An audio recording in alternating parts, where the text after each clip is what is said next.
Good morning, true crime friends. How y'all doing? Listen, Daisy Link, trial day 5. Yo. Okay, I know I say every day that this case is crazy, but you don't understand. If you are not watching this case, I honestly do not know what you are doing with your life. If nothing else, watch Daisy Link on the stand and then watch the testimony of her young son, PJ. Yo. Okay. I'm going to break it all down. Don't you worry about it. Because I know you don't have 8 hours to watch trial. That is what I'm here for. I'm going to summarize the whole thing for you in just a few short minutes. But first, you know what you need to do. Please like this video, subscribe to the channel, and share it out. Also, hype this channel. YouTube, what are y'all doing? I do not understand the hype thing at all. But if somebody would hype this channel, I would appreciate it. Me and you, we're going to get to 30,000 subscribers together. Okay, so look. The day starts outside the presence of the jury. Now, this is what you need to understand about this case. The most fireworks happen outside the presence of the jury. Honestly, I could just watch all the OPJ stuff of the state having tantrums. Y'all, the number of tantrums that this prosecutor has in open court is crazy. I understand he's frustrated with the judge. I understand he's mad at her decisions. But sir, you and your colleagues are out here looking, well, like you're losing this case. You're making it very obvious that you're frustrated and you're angry and you're losing this case.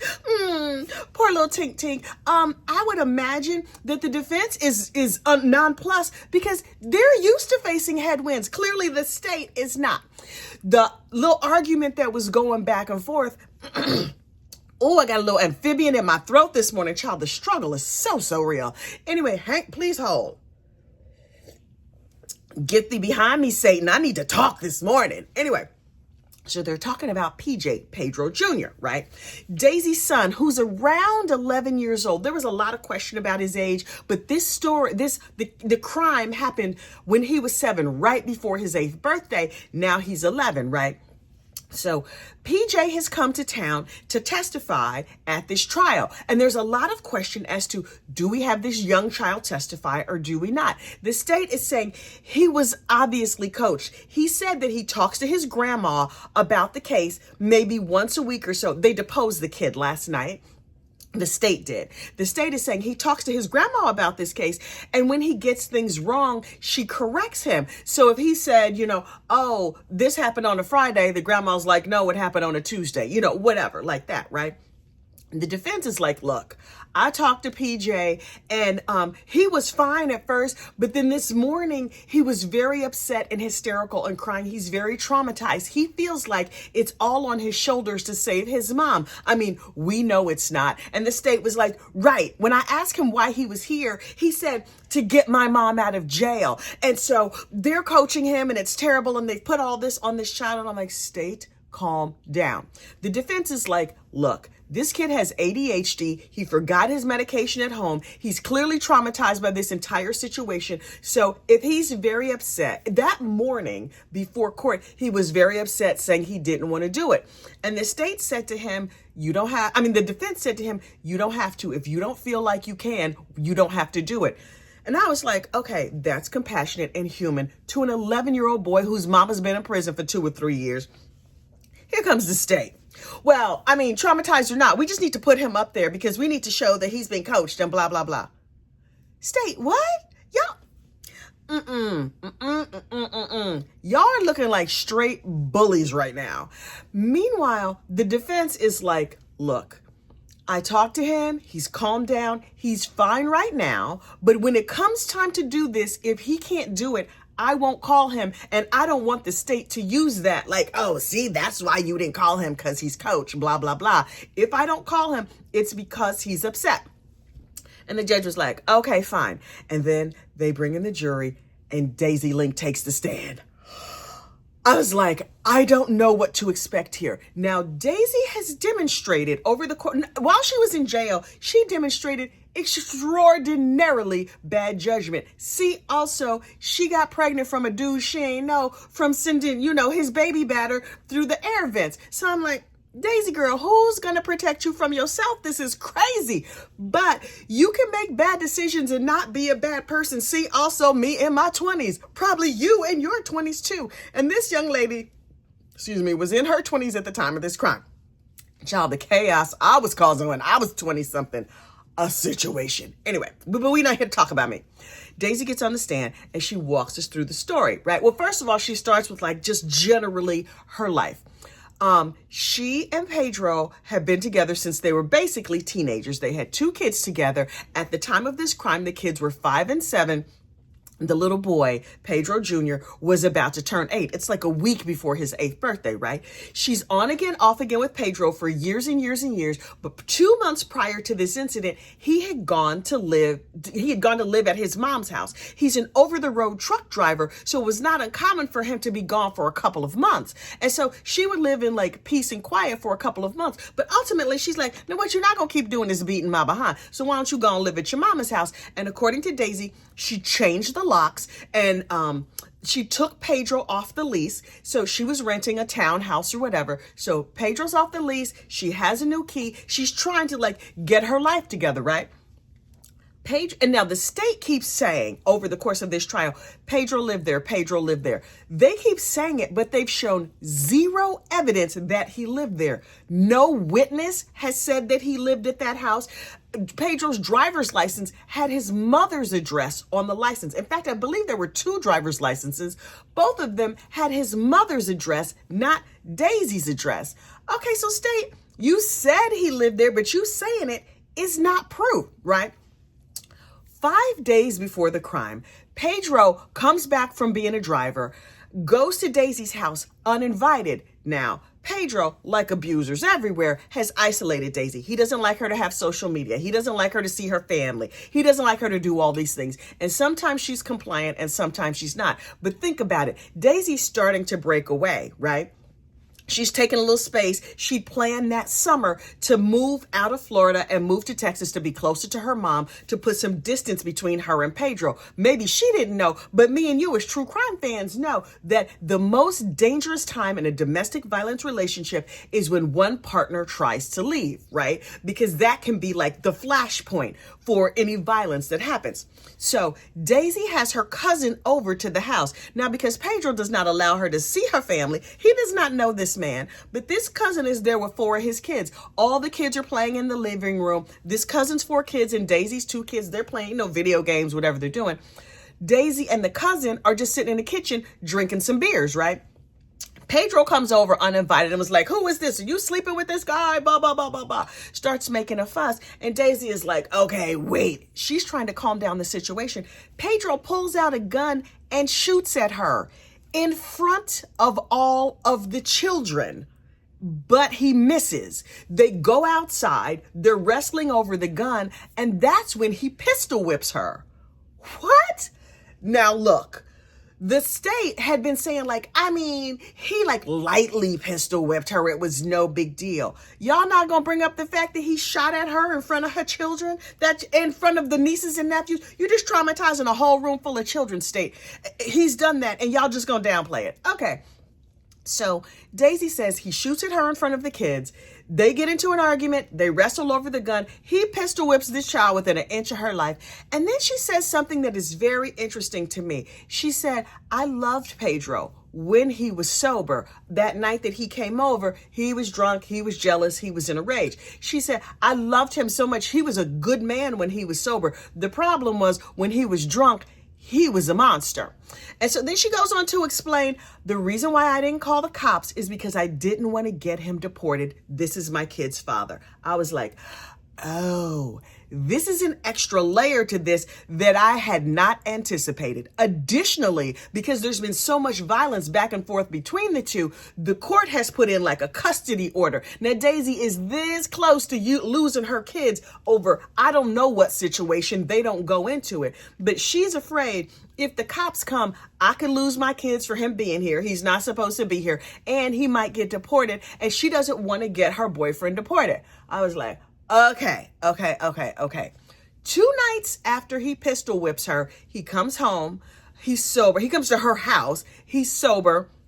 He apologizes. Y'all know how this goes. He apologizes. He's heartfully sorry. He takes the whole family out to dinner. They go to Dave and Buster's. They have food. They have a family evening together. He spends the night there. He sleeps in the room with the kids, but he spends the night there and they're like, oh, we're going to play Happy Families again. And the mother is like, girl, Daisy's mom, why don't you get his behind arrested? And Daisy said, my mom, every time he did something, wanted to get him arrested. But Daisy says, I would not allow it. Anytime anybody was saying, you got to arrest him, you got to call the cops, I would not allow the cops to be called. Daisy, girl, I'm going to need you to love yourself more than you love that man. But look, who among us has not stayed in a relationship for too long?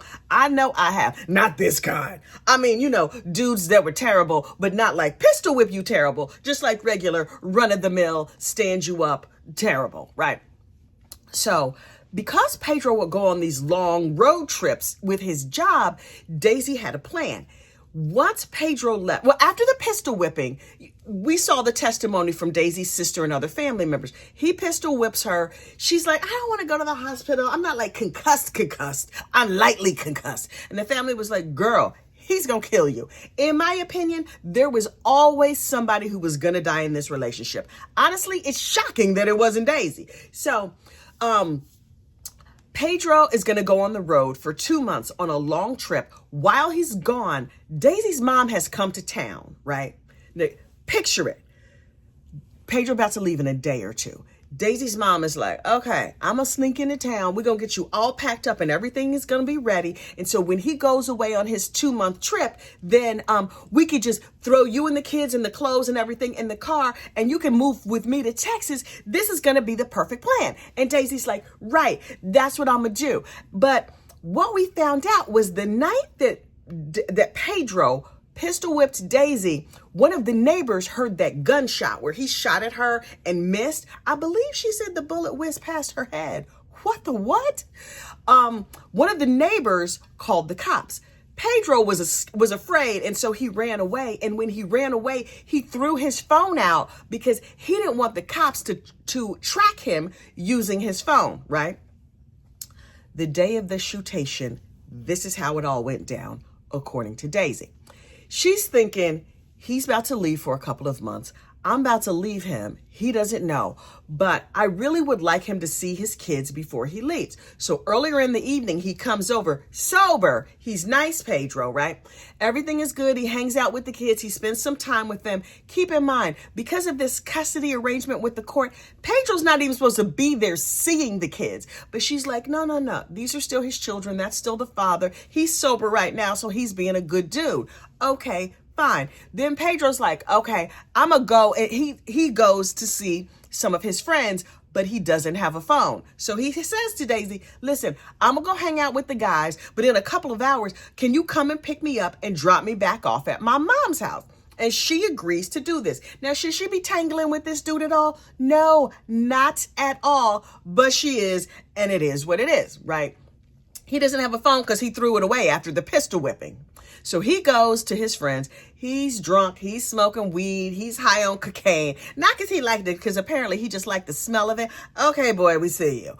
And so a little time goes by. Daisy can't call him to say, hey, boy, hey, are you ready? She just goes over to this house and picks him up. When she goes to pick him up, she sees him buying a very large amount of cocaine. I imagine for his long road trips, but you got to stock up. Me personally, I would be stocking up on like ramen and, Gatorades. He got his supplies. I get my supplies. We are very different people.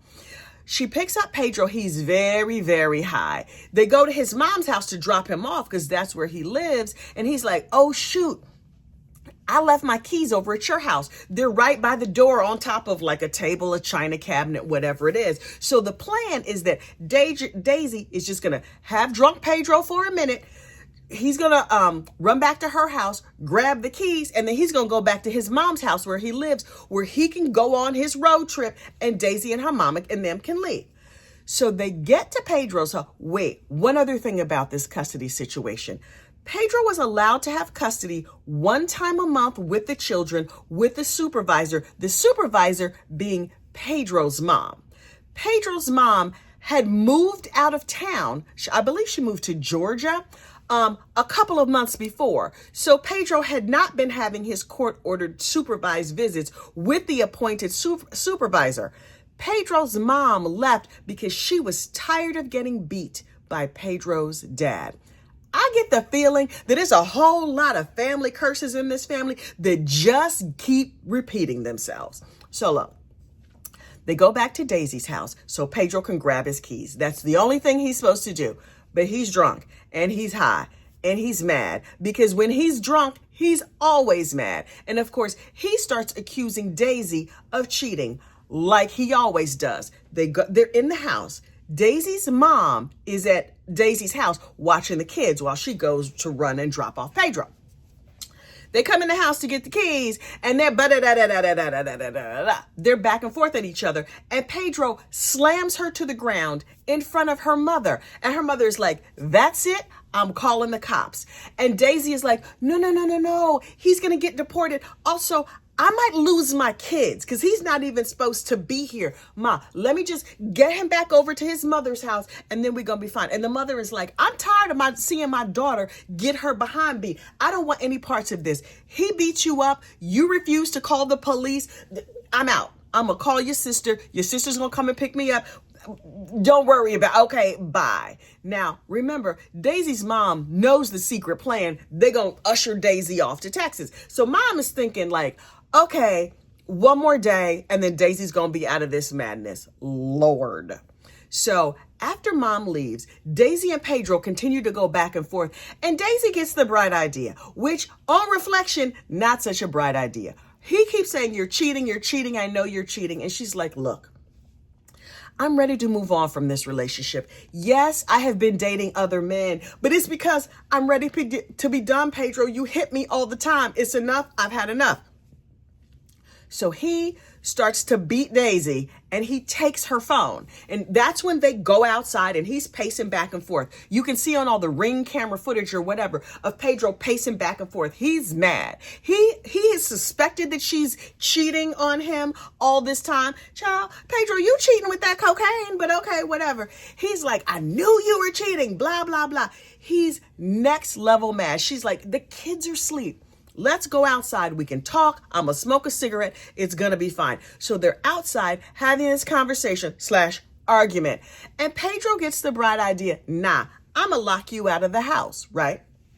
He's locked her out of the house before and made her sleep outside. Now, there's a couple of different risks here. Number one, he's not supposed to be around these kids unsupervised. If he locks himself inside the house with these children after Daisy has allowed him to come over, she's at risk for losing custody of these kids. If the police get called for any reason, he's at risk for being deported. He could lose his job, all of these other things, right? So Pedro, the gun that he had used to pistol whip her before, Daisy's like, this is drunk Pedro. I don't know what I'm dealing with. I'm going to go outside and smoke the cigarette, but I'm going to take this gun just in case, right?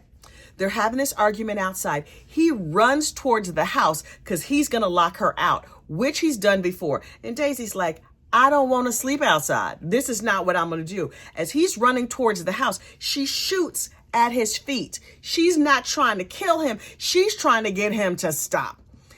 She shoots at his feet. The bullet hits, we know from the medical examiner, went through the bottom of his foot, through a leg, nicks an artery, and then goes out the other leg. That bullet was on a mission. Dang, okay. So she's not sure that she hit him because she just shot at his feet and he ran away. And how was he shot if he's still running away? And she's like, did I even hit him? And she's like, wait, you want to go to the hospital? Because keep in mind, she still loves him. Like, it's crazy that she does, but she still loves him. So we see on the video and she's like, you sure you don't want to go? Now, look, there's all kinds of contention and back and forth about what she said on the video. The way Court TV and everybody else had it played, it was her saying, I shot you, but you'll be fine. You sure you don't want to go to the hospital? According to Daisy, now I got to go back and rewatch the video so I can see. So I need to put my little eyeballs on it. According to Daisy, she's just like, you sure you don't want to go to the hospital? I could have hit an artery. You'll be fine. Pedro was saying, no, I don't want to go to the hospital. I just want to die. He just wants to die because she's cheating with another man. but she helped him out. Daisy out here granting wishes. I mean, with a gun, which maybe you should not do, but okay. After he runs off, she waits a few minutes and she's like, well, where does Mama Luke go? I do need to drive him back to his mama's house. So she starts looking for him and she's like, oh shit, I can't find him. And then she hears weeping and wailing in the alleyway. She's like, roar. You know what I mean? She's like, oh, maybe I did pop a cap in his ass. Oh, wait. So she throws the gun in a bush outside her front door. A criminal mastermind she's not, because she threw the gun away in her own front yard. She runs and she finds Pedro, but he has taken her phone and he has thrown away his phone the night before. Miss Daisy has some medical training. Okay, girl, I see you. So she's like, oh, shoot, you are shot in the leg. So she takes off his shirt, ties a tourniquet, but she's looking for a phone. She does not have a phone to call 911. She looks in the truck, whatever. And then she's like, oh, shoot, it's right there. Pedro had grabbed her phone to run away. So she grabs her phone and calls 911. And then Pedro slips the surly bonds of this earth and he's off at the endless cocaine buffet in the sky or in hell or wherever. I'm not judging that man's state of grace, although I suspect I know where he went. So look, outside the presence of the jury, the state is like, right. Now, first of all, Daisy on the stand is wildly sympathetic. I told the story kind of fast. Daisy was slow. She was measured. And I have seen a million liars take the stand, a million. And her story felt true to me, but she had not yet been cross-examined. So I was like, okay, state, y'all be out here just like stomping and pouting and acting like you lose in this case. But let me just see how she does on cross-examination. The jury is sent out. And I was like, what are we doing? And the state is like, right. We want to bring in this other evidence about the truck. And I was like, what is the evidence about the truck? The night that Daisy got pistol whipped, she was mad. And so she took a hammer to Pedro's truck. I don't know if she hammered his car. I don't know if she hammered up the big rig that he works in. I don't know. The state wants to bring in this evidence. Please hold. But this is 404B, isn't it? Listen. We, the legal scholars of YouTube, and by that, I mean people who watch a lot of YouTube videos, we know things. We saw the Murdaugh trial. We know all about 404B, and that is that the state can't bring in uncharged crimes or previous bad acts, all this other stuff. Her hitting the truck with a hammer, number one, she was never charged for it. What is that, criminal mischief? Hammeration in the 4th degree? Unclear. Anyway, so the state is like, Judge, she hammered up his truck. He didn't pistol whip her that bad. State, y'all should quit saying that because y'all are sounding crazy. I know you're outside of the presence of the jury, but you are not outside of the presence of the internet. We are looking at you like you have lost your ever-loving mind. I know people down at the state's attorney's office are like, oh, Lord, we're so embarrassed. Can this man shut up? He needs to shut up. And so the state throws a tantrum and in my mind rolls around on the floor and kicks and screams and cries and pees in their pants. That's how they're behaving. And so then the defense attorney is like, because the judge gets to hear from both sides. So the state throws their tantrum about like, he lightly pistol whipped her. And she wasn't pistol whipped that bad because she was well enough to go hammer his truck. She should have hammered him upside the head, but he was high and had a gun. So it was probably better that she just hit his truck, right? The defense attorney, I'm starting to like this man a whole lot. Does he look like Phil from Modern Family? Yes. I'm sure his mama gave him a name, but I'm going to call him Phil. So Phil stands up and he's just like, Your Honor, we have been over this. We did this in motions in lemonade. I think it's motions in lemonade. Something like that. Anyway, we talked about this before. You have made your ruling, yet they just keep coming back and asking. Look, you win some, you lose some, but they just can't keep coming back, throwing tantrums. I believe that the state has a little tinkle running down his leg. Look at the way this boy is acting. I mean, that's not what he said, but that's the spirit of what he said. And so I was like, right. So the judge is like, I have ruled. And I was like, okay, get up here and cross-examine Daisy. Now look, there are two prosecutors in this case, a man and a woman, and both of them are very, very, very aggressive in a way that I find very off-putting. You can be mad, you can want justice, but you can't want to win the case more than you want justice. I understand it is their job to get justice for Pedro's family, and that's what they're there to do in their minds. But also, they need to keep in mind that Daisy is very sympathetic.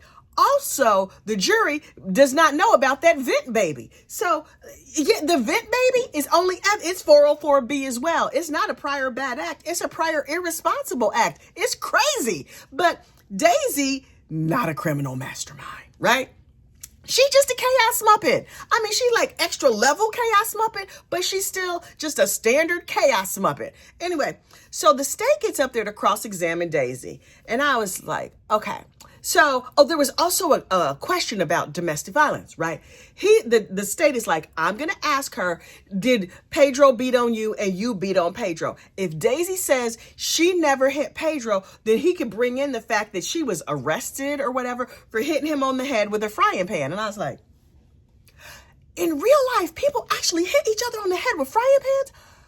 I swear to God, I thought that was just on cartoons and movies. I was like, that's bonkation in the third degree. You can't be out here bonking people with frying pans. See, also, this couple was volatile. It was a very toxic relationship. So the state gets up. Daisy, her voice gets small. Everything about her personality gets small. The number of defendants that I have seen lie on the stand and everything about their energy and their aura says, I did this, you ain't catch me, what you gonna do? That is not the energy that I got from Miss Daisy Link on the stand. Daisy's shame filled the room. It was a feeling, and I'm just watching it on the internet. But honestly, the prosecutor just looked like he was committing DV on a DV victim. He was trying to make his case. I understand that. He stood up and said he did his job. I'm not mad at the prosecutor for doing his job, but the feel of this looked like, oh, this is just another man beating up this woman who clearly does not love herself. I was just like, oh my God. So he's like, okay, you beat Pedro, Pedro beat you. She says, yes. They move on. He says, Pedro had keys to your house. And she was like, I mean, he used to have keys to my house, but after I changed the locks and stuff, no. And then I was like, okay, no lies detected. Yeah, I feel like I'm a human lie detector.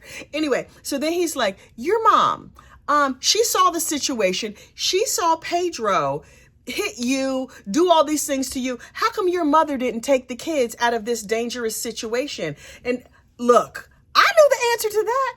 Daisy's mom is like, look, ultimately Daisy is an adult. We're going to have to like slow walk her away from this dangerous situation. This woman has no self-esteem and does not love herself. She loves her man more than she loves them kids. That's how she got herself in this situation to start with. And so to shame her for not allowing her mom to take the kids, yeah, like if you want to sit on your high horse, that's the right thing. But I was just like, So he was like, the prosecutor says, you wouldn't allow your mom to take the kids away from the dangerous situation. And Daisy was like, no. And I was like, okay. She didn't try to make it better. She didn't try to clean it up. She's just like, no. And in my mind, I also heard the subtext of, I've made terrible decisions here. Meanwhile, the state just looks like he hates her. Sir, you can dislike her. You can dislike her actions, but you're not supposed to be up here in the courtroom with the spirit of, I'm going to get this heifer. That's not how that's supposed to go. Also, that is my job. The gossip on the internet sitting in her house in New Jersey, not you in a courtroom in Broward County, Dade County, wherever you happen to live. You know, I don't know Florida because I'm scared to go there. Anyway. So the state says, you taunted him, right? When you shot him, you were like, I shot you, but you'll be fine. And she was like, actually, no. What I said to him, she's like, I didn't think I hit him. I just said to him, like, you want to go to the hospital? Because I could have hit an artery or something. But he was running away, so I thought he was fine. And she was also like, I was mad, but I still loved him. I was like, that tracks. Loved him more than herself. Heartbreaking, terrible, but child, that's reality. That's how these things go down. Anyway, so the state continued to ask her questions, forwarding their own narrative. He had keys to your house. He lived there. He this, he that. Nobody has shown proof that Pedro lived there. And Daisy acknowledges her wrongdoing over and over and over, which frankly, I found refreshing because you never see that in a defendant. Never. Rarely. And then finally, the state sat down and I was like, Does the state realize that Daisy did an amazing job on the stand and that the state has scored 0 points against this woman because while she has horrible judgment, she's wildly sympathetic? Do I want her to be my daughter or my neighbor and stuff like that? Absolutely not. She's 100% believable as a DV victim. And this guy just looked like he was getting up there, DVing her again. It was a shame before the Lord. So then I was just like, okay.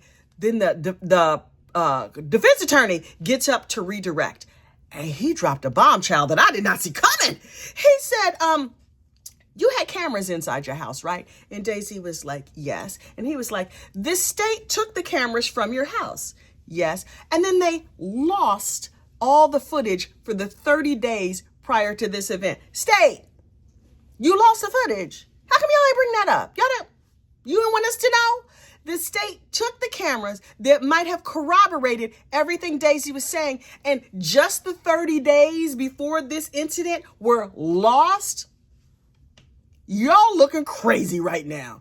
And then he went on to bring out that Pedro was 6'3" and over 200 pounds. Child, that's a lot of man. That's a lot of man. And then he asked, Daisy, how many times did you ask this Mama Luke to leave your house? She was like 4 or 5 times. He wouldn't go. I didn't know what to do. He wouldn't go. You know what helped him go? That gun. Anyway, so the state was like, right. When the state got back up to recross. But you didn't call 911. How come you didn't call 911? And Daisy says simply, he took my phone. And I was like, right, we talked about that. State, sit down. You're losing badly, in my opinion, as a big mouth lady from New Jersey and a gossip on the internet. Then it happened. Daisy's son takes the stand. Now look, they put him in another room. He's on Zoom. We can't see him. We can only hear his voice. Y'all, I was riveted. So he gets up there, little PJ, and he's like, hi, yeah, I promise I can tell the truth, blah, blah, blah. And I was just like, oh my God. And so he tells basically the exact same story as Daisy. I don't know when the last time was he saw his mama, talked to his mama, whatever, but he tells basically the same story as Daisy, right? And so then the state gets up to cross-examine him. And I was like, if this state is mean to this child, I'm going to come through this TV and bonk him clean on his head, but not in front of the judge because, you know, bonkation in the second degree. I ain't trying to go to jail. I'm too cute for jail. Plus, the thread count on the sheets is all wrong. Those outfits are terrible. Anyway, we're not here to talk about me. So the state gets up to cross-examine and says, hey, buddy. And I was like, this is Mama Luke. And he says, why are you here? And little PJ says, to help my mom get out of where she is. Okay, fair enough. And then the state says, so did your dad live with you guys? I was like, y'all couldn't prove this no other way. You trying to get it out the child, but you know the child's going to tell the truth. And little PJ says, Daddy lived in his truck. And when he was not in his truck, he lived at his mom's house. State. Y'all gonna quit asking this question that y'all can't prove? Okay. And then the state now is going to try, now that they've clearly lost that point, they're going to try and prove that the grandma has been coaching little PJ on his testimony today, right? But y'all, he's an ADHD child. You think he gonna follow directions good?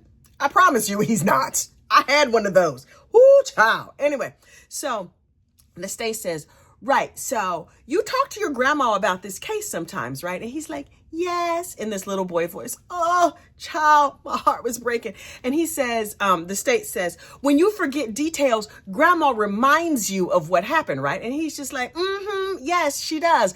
And so, you know, he's like, see, I proved it. They have coached this child. And then this hero defense attorney stands back up and he's just like, hey, buddy, listen, quick question for you. Are you saying the things that somebody told you? Or are you saying the things that you remember? And he's like, oh, I'm just saying what I remember. State. Dang. And then the last thing that happened with little PJ on the stand, y'all, I was a bag of water. The way I was in tears. Now, keep in mind, the PJ in deposition the day before has told the state prosecutor, I'm here to help get my mom out of jail. And the defense attorney, oh my God, I could cry just thinking about it. The defense attorney says, buddy, no matter what happens here, you'll be fine. And I was like, full ugly cry. I was like, ooh, Tito, get me a tissue. Y'all. I was just like, He's a prosecutor. I mean, he's a defense attorney with a heart of gold. And then the defense rests. And I was like, wait. I need to get a cup of water. I needed to walk around. Keep in mind, I'm watching this while I'm at work. I am also working very hard in case my boss is seeing this. But I was just like, full ugly cry. Y'all, please hold. Had to dab my tears for a minute because that defense attorney talking to that little boy, oh my God, I can't even talk about it. I can't talk about it. Lord Jesus. Anyway, so then the state has a rebuttal case. Y'all know how sick I am of this state. I'm sick to death of the state at this point. So they're like, we are going to put on this police officer for the rebuttal case. State, y'all done ripped your ass now. You have shot yourself in the foot with these final two witnesses. They get this police officer who is now a homicide cop, but at the time she was a domestic violence officer, and she was there. She was doing basically like a ride along during the course of when Daisy got arrested. And so she just was this extra police officer. Daisy didn't know why she was there or whatever. At some point, Daisy has to go to the bathroom and she gets escorted to the bathroom. The two police officers are talking to one another, not talking to Daisy. And so the lady police officer, the black lady who is the ride-along cop, says to the other police officer, yeah, I'm a domestic violence police officer. So Daisy perks up her ears while peeing, unclear. And she's like, oh, you're a domestic violence officer? So she's trying to talk to this officer. And the officer's like, no, you can't talk to them. You got to talk to them. I'm like, she finally, for once, is trying to reach out towards help for herself. And they're like, I don't want no parts of this. My name is Bennett. I ain't in it. And I'm just like, police, y'all looking extra strength crazy right now. See, also, I don't go to Florida. Anyway, finally, as the last witness of the entire case, the state puts up this phone guy. I have no idea why he was there. I listened to his testimony and I was like, right, huh? And then the day ended. Y'all, I never make videos this long, but this case has me by the throat. Today, later, we're going to get closing arguments and then deliberations. This 9-member jury has to decide, does Daisy go to jail? Does she go home to her kids? Will she make better life choices? I have no idea. I am on the edge of my seat. You know I'm going to be there. And whatever happens, I will be here to report it to you live from my home in New Jersey. Child, you know I'm just here for the gossip, the rumor, and the innuendo. I will see you next crime. Bye.